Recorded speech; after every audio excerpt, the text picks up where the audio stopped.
Today we interpret Rich Dad Poor Dad, authored by Robert Kiyosaki.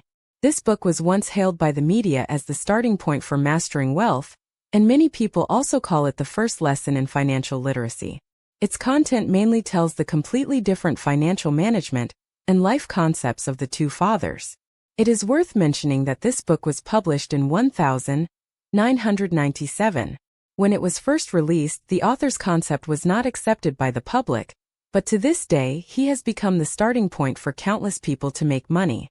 The protagonist of the story is Kiyosaki, and he is also the author himself. He has two fathers, one is poor and the other is rich. His biological father was a well-educated, intelligent and doctoral education official. Although he is already a successful person in the eyes of most people, Kiyosaki clearly knows that his father Kiyosaki was still struggling hard in the quagmire of personal financial problems throughout his life, and the rich father, who is in sharp contrast, is Kiyosaki's friend's father. Although his father and father were unable to finish the 8th grade, he was like a fish in the wave of business. With his keen sense of the market, his courageous decision-making ability and excellent investment and financial management skills, he quickly accumulated remarkable wealth, realized financial freedom early, and became a well-known local rich man. When he was young, Kiyosaki and his friend Mike were often inseparable, so Mike's father, that is, his father, would also educate him together with Kiyosaki when educating his son. Both fathers attached importance to education, but when Kiyosaki was first educated, his father was not rich, and his poor father was not poor.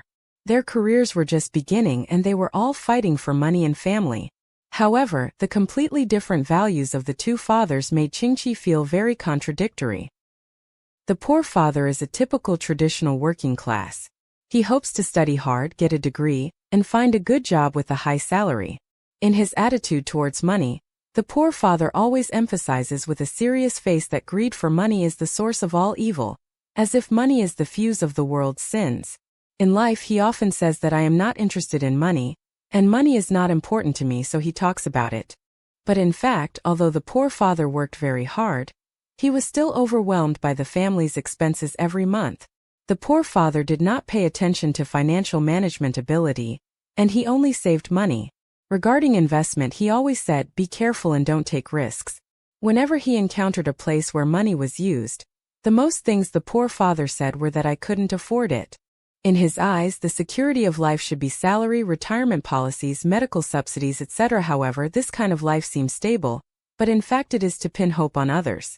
Once you encounter financial risks in the real workplace or family,